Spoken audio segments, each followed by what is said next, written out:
Naitanong niyo na ba sa sarili niyo kung paano nalalaman ng mga survey kung sino ang posibleng manalo sa eleksyon?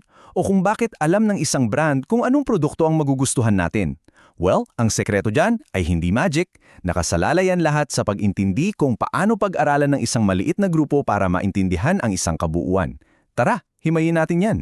Isipin mo to, researcher ka at gusto mong malaman ang opinyon ng lahat ng Pilipino tungkol sa isang bagong batas.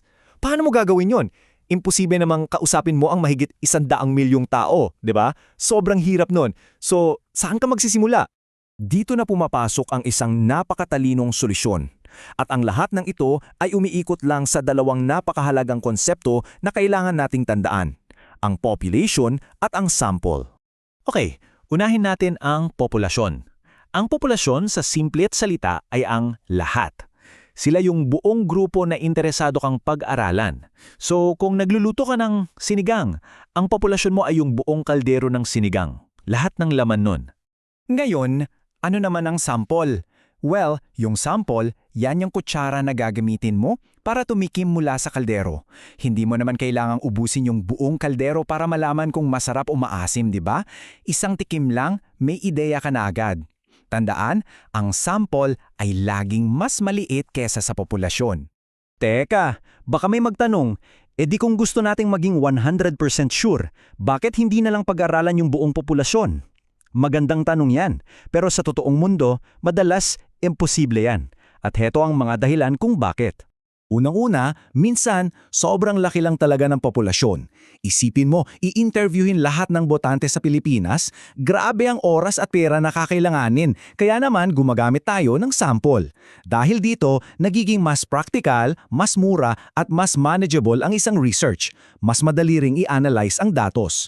So ngayon, na alam na natin yan, bilang isang researcher, dadating ka sa isang mahalagang sangandaan o fork in the road. At ang desisyon na gagawin mo rito ang magtatakda ng landas para sa buong pag-aaral mo. Seryosong desisyon to ah. Ito na yung 200 na pagpipilian mo. Sa isang banda, meron tayong probability sampling. Isipin mo to na parang raffle, kung saan lahat ng miyembro ng populasyon ay may pantay-pantay na chance na mapili.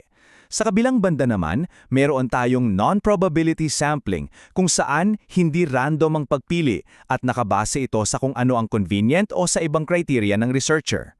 Okay, lakbayin muna natin yung unang daan, ang probability route. Kung ang goal mo ay yung resulta ng pag-aaral mo ay masasabi mong kumakatawan talaga sa buong populasyon, dito ka dapat dumaan. At sa daan na to, may 4 kang pangunahing tools na pwedeng gamitin. Para kang may toolkit. Ito yung simple random, systematic, stratified at cluster sampling. Silipin natin isa-isa.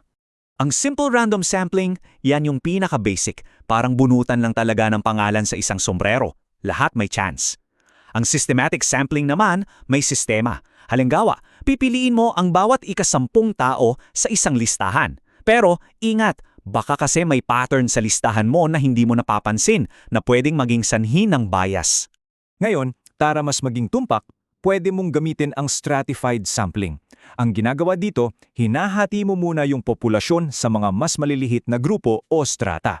Halimbawa, pwede mo silang igrupo base sa edad, kasarian o lokasyon para masigurado mong lahat ng klase ng tao ay may representasyon. Para mas maintindihan, tingnan natin tong example. Kung sa isang kumpanya may 1,000 empleyado, 800 ang babae at 200 ang lalaki, dapat yung sample mo na 100 katao ay ganun din ang ratio. So kukuha ka ng 80 na babae at 20 na lalaki. Sa ganitong paraan, proportionally representative yung sample mo. Gets? Paano kung ang populasyon mo ay kalat-kalat sa iba't ibang lugar sa Pilipinas? Dito naman papasok ang cluster sampling. Imbes na individual ang pipiliin mo, ang gagawin mo ay hahatiin mo ang populasyon sa mga cluster, tulad ng mga siyudad o barangay. Tapos, random kang pipili ng ilang buong cluster at lahat ng tao sa loob ng napiling cluster na yon, sila ang isasama mo sa pag-aaral. Okay, so paano naman kung ang goal mo ay hindi naman para mag-generalize sa isang buong bansa?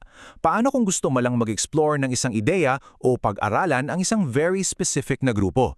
Dito na tayo sa ikalawang daan, ang non-probability route. Ang mga paraan dito ay ginagamit kapag yung convenience o isang specific na criteria ang mas importante kesa sa random na pagpili. Madalas itong gamitin sa mga exploratory studies o sa qualitative research. Ang convenient sampling ay kung ano mismo ang tunog niya. Convenient? Kinukuha mo lang kung sino yung pinakamadaling ma-access, pwedeng mga kaklase mo, kaibigan o mga tao sa mall. Super bilis nito at madali, pero ito rin yung pinakamadaling kapitan ng bias. Para naman sa mga grupong mahirap hanapin, halimbawa mga underground artist o mga taong may rare na kondisyon, pwedeng gamitin ang snowball sampling. Dito, hahanap ka ng isa o dalawang tao, tapos sila na ang magre-refer sa'yo sa iba pang kakilala nila, parang snowball na gumugulong, palaki ng palaki. Sa purposive sampling naman, ginagamit mo bilang researcher ang iyong expertise. Ikaw mismo ang pipili ng mga tao na sa tingin mo ay pinakaangkop sa layunin ng research mo. Halimbawa, kung pinag-aaralan mo ang mga successful entrepreneurs, pipiliin mo talaga yung mga kilala mong matagumpay na. So ayun, nakita na natin ang dalawang magkaibang landas, with their own set of tools. Ngayon, ang pinakamahalagang tanong, alin sa mga to ang tama para sa iyo at para sa research na gusto mong gawin? Simple lang ang gabay natin dyan.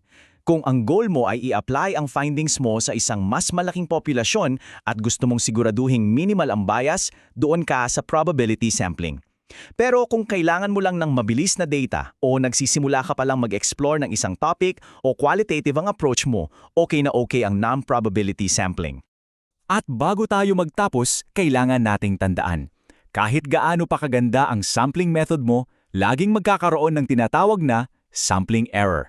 Ito yung maliit na pagkakaiba sa pagitan ng resulta mula sa sample mo at sa tunay na sitwasyon sa buong populasyon. Ang goal natin ay gawing sobrang liit ng error na yan. Kaya sa huli, tandaan ninyo ito. Ang sample ay hindi lang basta datos. Ito ang magiging lente ninyo sa pagtingin sa realidad. Ang pagpili ng tamang sample ay pagpili kung gaano kalinaw o kalabo mo makikita ang katotohanan. Kaya ang tanong, anong katotohanan ang gusto mong matuklasan?